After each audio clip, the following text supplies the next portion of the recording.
Rail सेवा एवं Raxaul Jogbani express train का हरी झंडी दिखाकर शुभारंभ। इससे क्षेत्र के दैनिक यात्रियों को फायदा होगा।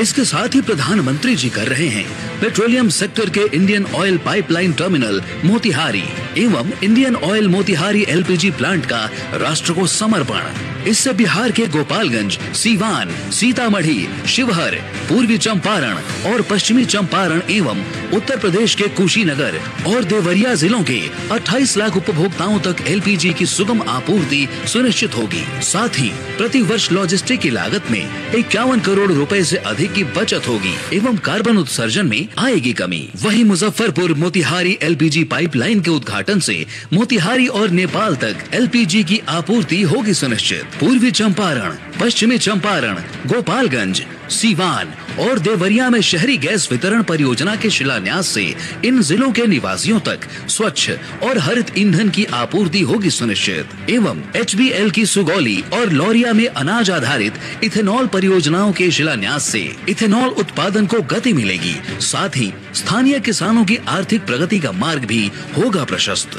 बिहार राज्य के पूर्वी एवं पश्चिमी चंपारण जिले के अंतर्गत बने 2 लेन पेव्ड शोल्डर सहित पीपरा कोठी, मोतिहारी, रक्सौल खंड एवं 2 लेन पेव्ड शोल्डर के साथ शिवहर सीतामढ़ी खंड के उद्घाटन से मोतिहारी, पूर्वी चंपारण, पश्चिमी चंपारण एवं नेपाल के बीच सुदृढ़ होगी रोड कनेक्टिविटी एवं व्यापारिक गतिविधियों में होगी बढ़ोतरी।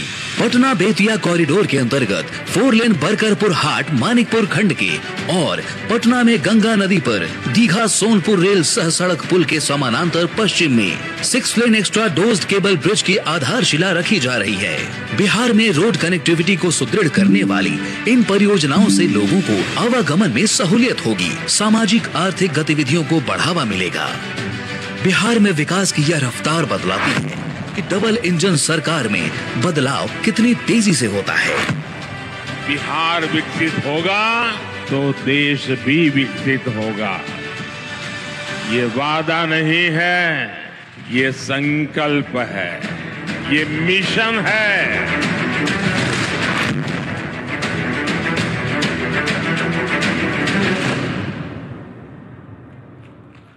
इस गरिमामय अवसर पर अब मैं अति विनम्रता पूर्वक माननीय प्रधानमंत्री जी से सादर अनुरोध करती हूं कि कृपया 2 नई रेलगाड़ियों नरकटियागंज गौनाहा एवं रक्सौल जोगबनी रेल सेवा को वीडियो लिंक के माध्यम से हरी झंडी दिखाकर शुभारंभ करने की कृपा करें।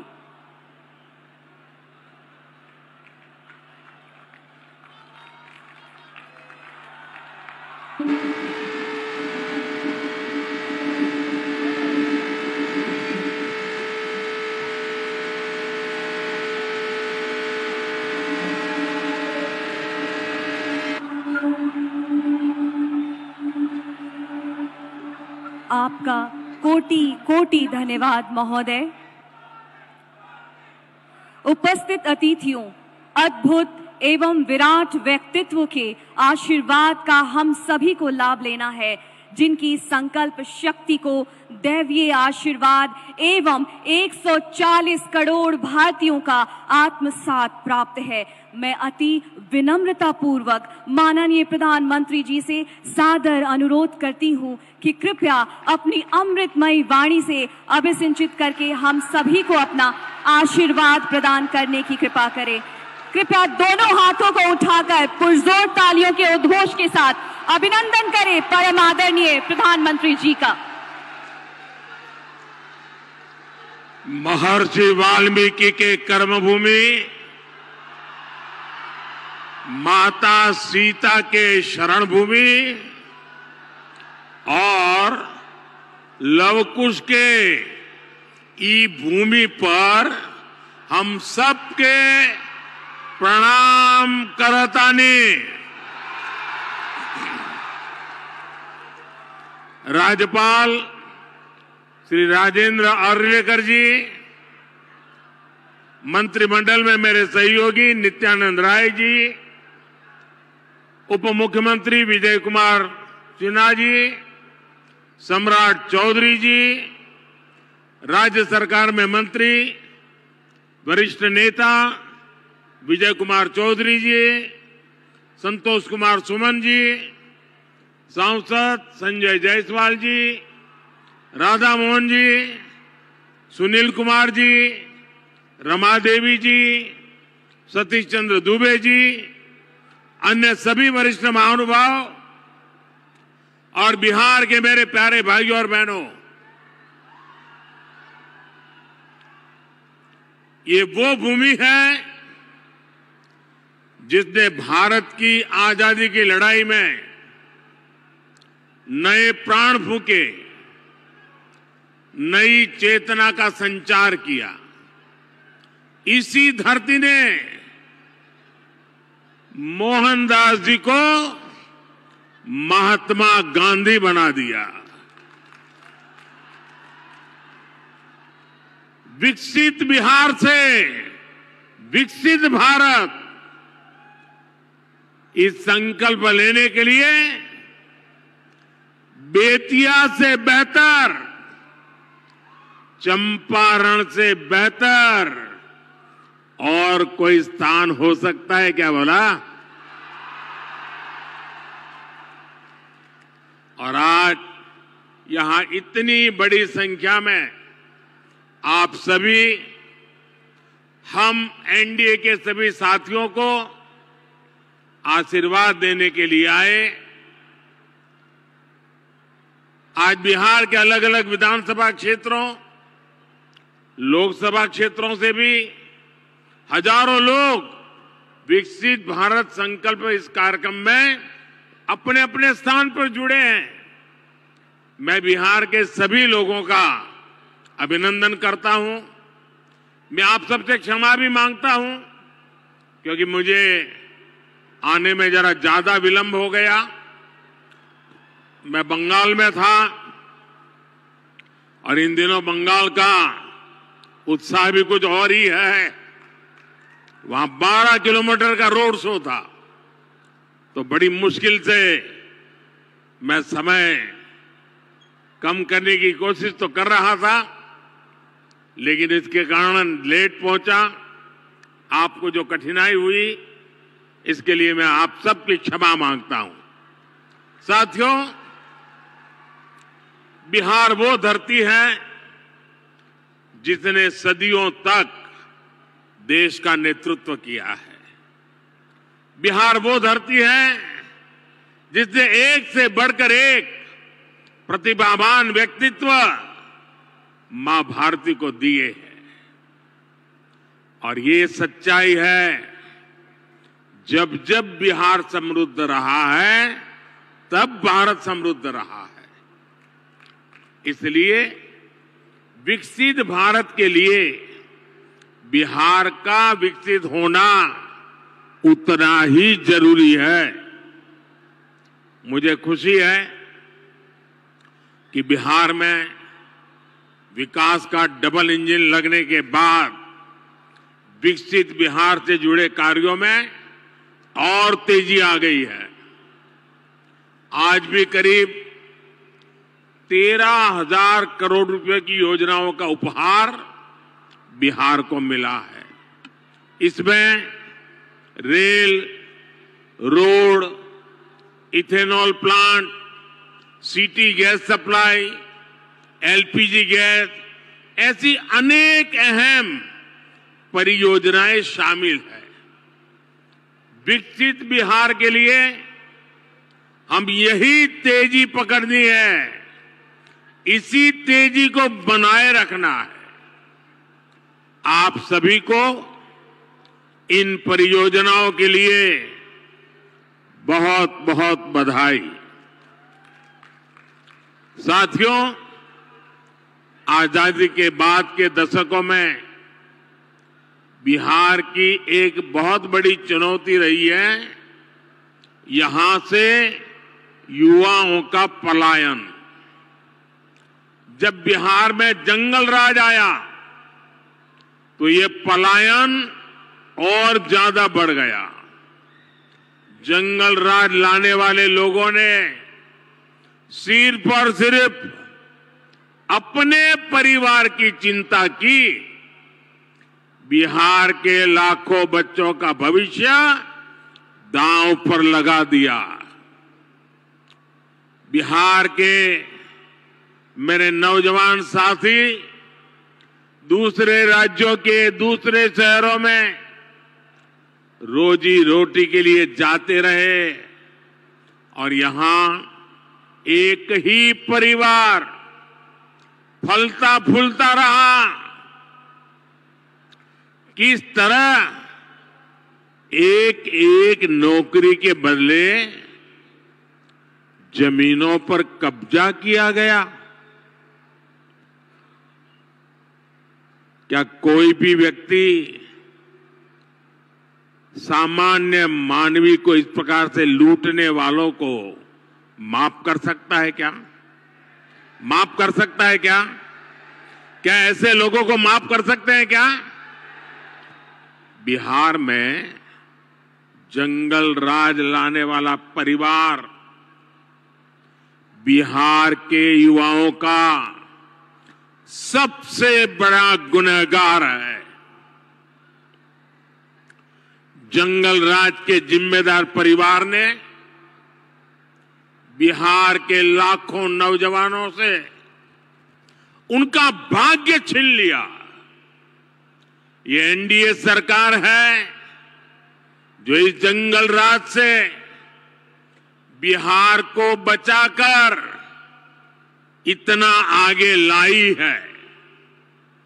साथियों, एनडीए की डबल इंजन सरकार का प्रयास है कि बिहार के युवा को यही बिहार में नौकरी मिले, यही बिहार में रोजगार मिले।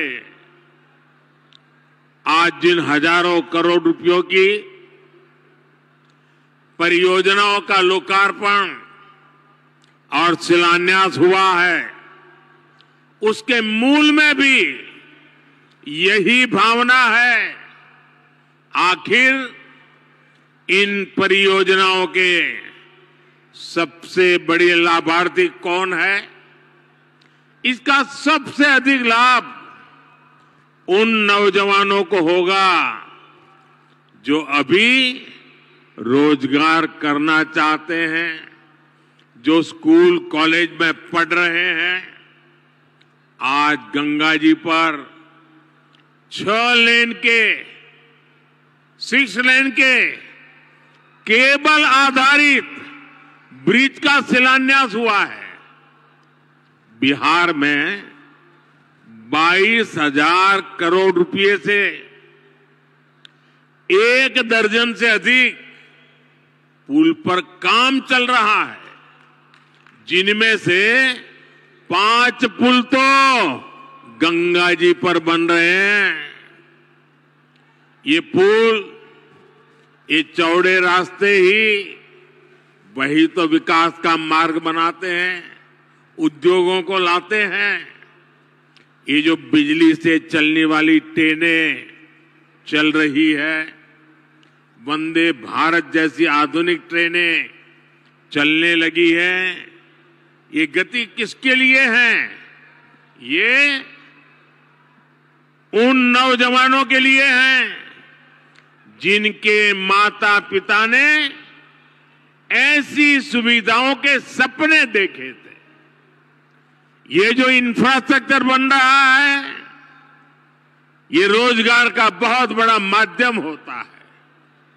इसमें मजदूर हो, ड्राइवर हो, सर्विसेज से जुड़े लोग हो, इंजीनियर हो, ऐसे अनेक क्षेत्रों के रोजगार इससे पैदा होते हैं।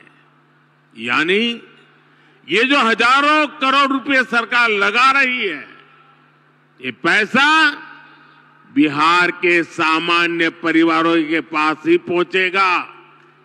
इससे रेत, पत्थर, ईंट, सीमेंट, स्टील ऐसे अनेक उद्योगों को, फैक्ट्रियों को, छोटे छोटे दुकानों को बल मिलने वाला है। साथियों, ये जितनी भी नई ट्रेनें चल रही हैं, पटरियां बिछ रही हैं, ये सब कुछ आज भारत में ही बन रहा है। मेड इन इंडिया है, यानी इसमें भी भारत के ही लोगों को रोजगार मिल रहा है। बिहार में भी रेल इंजन बनाने वाली आधुनिक फैक्ट्रियां एनडीए सरकार ने बनाई है। आज पूरी दुनिया में डिजिटल इंडिया की बहुत बड़ी चर्चा है। और मैं आपको एक बात और बोलूं, आज कई विकसित देशों में भी ऐसी डिजिटल व्यवस्था नहीं है जो बेतिया में, चंपारण में उपलब्ध है। विदेशी नेता जब मुझसे मिलते हैं तो पूछते हैं कि मोदी जी, आपने ये सब इतनी जल्दी कैसे किया? तब मैं उन्हें कहता हूं कि मोदी ने नहीं, ये भारत के नौजवानों ने किया है। मोदी ने तो भारत के हर युवा को उनके हर कदम पर साथ देने की गारंटी दी है। और विकसित बिहार के लिए आज यही गारंटी मैं बिहार के युवा को भी दे रहा हूं। और रउआ जानते बानी, मोदी के गारंटी मने गारंटी पूरा होके के गारंटी। साथियों, एक तरफ नया भारत बन रहा है, वहीं दूसरी तरफ आरजेडी, कांग्रेस और इनका इंडी गठबंधन अभी भी 20वीं सदी की दुनिया में जी रहा है। एनडीए की सरकार कह रही है कि हम हर घर को सूर्य घर बनाना चाहते हैं। हम चाहते हैं कि हर घर की छत पर सोलर प्लांट हो, उससे वो घर भी कमाएं और उसे बिजली भी मुफ्त मिले। लेकिन इंडी गठबंधन अभी भी लालटेन की लौ के ही भरोसे जी रही है। जब तक बिहार में लालटेन का राज रहा, तब तक सिर्फ एक ही परिवार की गरीबी मिटी, एक ही परिवार समृद्ध हुआ। साथियों, आज जब मोदी ये सच्चाई बताता है तो ये मोदी को गाली देते हैं। भ्रष्टाचारियों से भरे इंडी गठबंधन का सबसे बड़ा मुद्दा है मोदी का परिवार नहीं है। ये लोग कहते हैं कि इंडी गठबंधन के परिवारवादी नेताओं को लूटने का लाइसेंस मिलना चाहिए। क्या लूटने का लाइसेंस मिलना चाहिए? क्या मिलना चाहिए? क्या आज भारत रत्न कर्पूरी ठाकुर जी अगर होते तो ये उनसे भी यही सवाल पूछते जो मोदी से पूछ रहे हैं। परिवारवाद और भ्रष्टाचार के कट्टर समर्थक ये आज पूज्य बापू जेपी लोहिया, बाबा साहब आंबेडकर को भी कटघरे में खड़ा करते। इन्होंने भी तो अपने परिवार को बढ़ावा नहीं दिया, बल्कि देश के हर परिवार के लिए जीवन खपा दिया। साथियों, आपके सामने वो व्यक्ति है जिसने बहुत छोटी आयु में घर छोड़ दिया था। बिहार का कोई भी व्यक्ति किसी भी राज्य में रहे, लेकिन छठ पूजा पर, दिवाली पर घर जरूर लौटता है, लेकिन वे मोदी जिसने बचपन में ही घर छोड़ दिया, मेरा कौन सा घर है जहां मैं लौटूं? मेरे लिए तो पूरा भारत ही मेरा घर है, हर भारतवासी मेरा परिवार है। इसलिए आज हर भारतीय कह रहा है, हर गरीब, हर नौजवान कह रहा है, मैं हूं मोदी का परिवार, मैं हूं हम बानी मोदी के परिवार।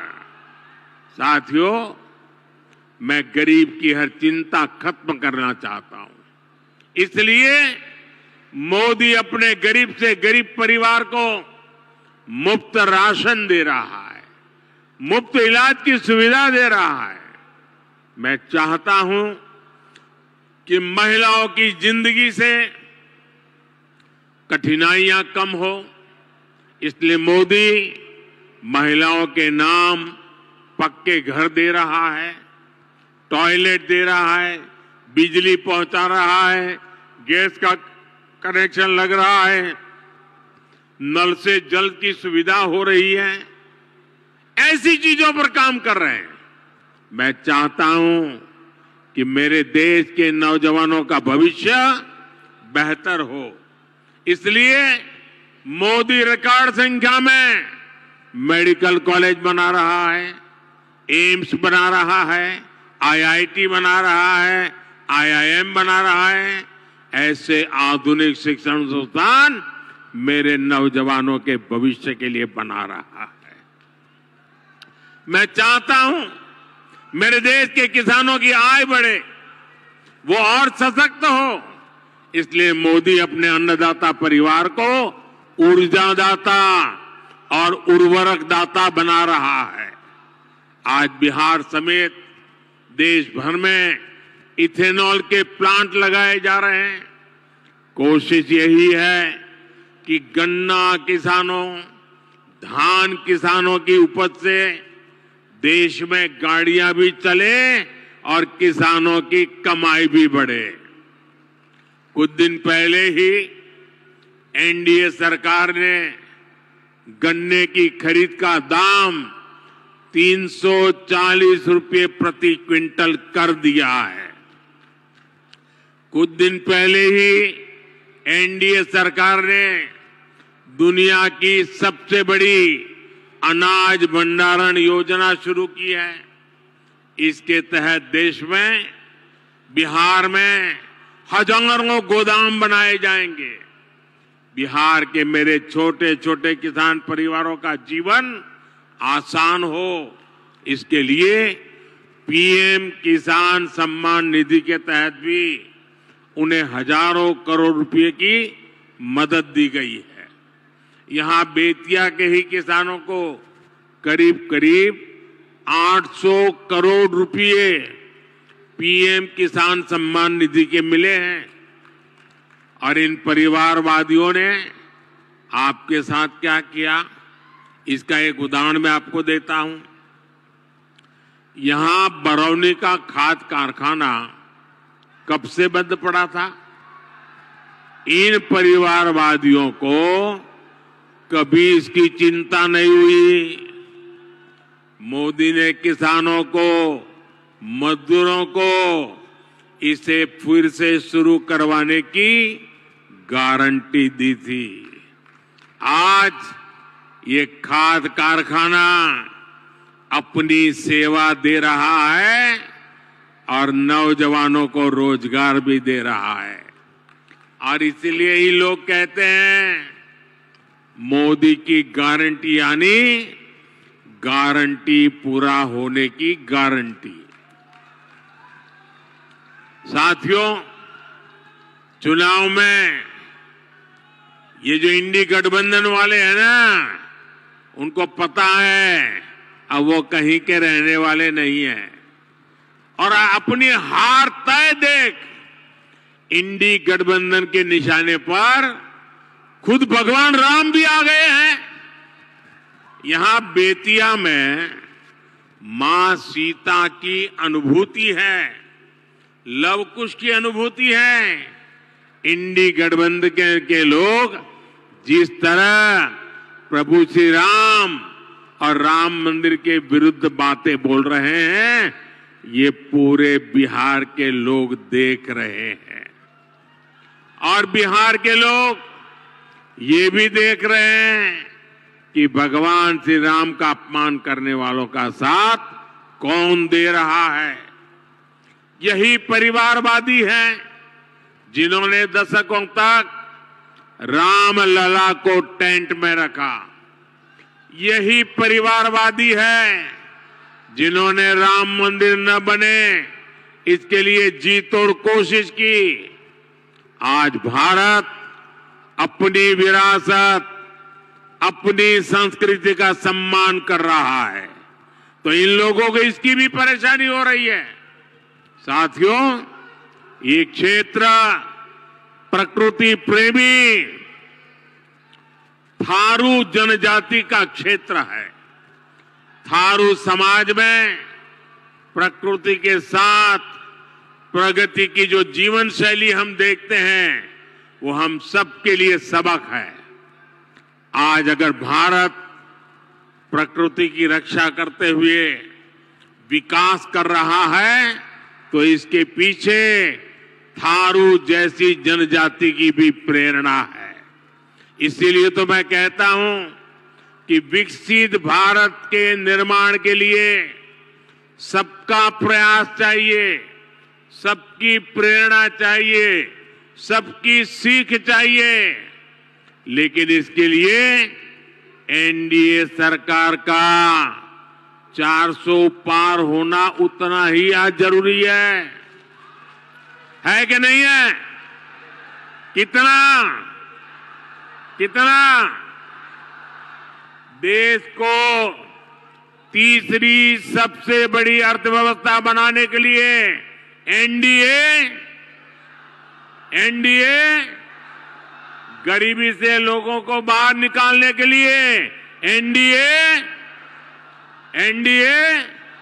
युवाओं को रोजगार के नए अवसर देने के लिए एनडीए गरीबों को पक्के घर देने के लिए एनडीए 1 करोड़ घरों में सोलर पैनल लगाने के लिए एनडीए 3 करोड़ लखपति दीदी बनाने के लिए एनडीए देश के कोने कोने में वंदे भारत ट्रेन चलाने के लिए विकसित भारत विकसित बिहार के लिए एक बार फिर आप सभी का मैं बहुत बहुत धन्यवाद करता हूं। मेरे साथ बोलिए, भारत माता की। दोनों हाथ ऊपर करके पूरी ताकत से बोलिए, भारत माता की, भारत माता की, भारत माता की। बहुत बहुत धन्यवाद।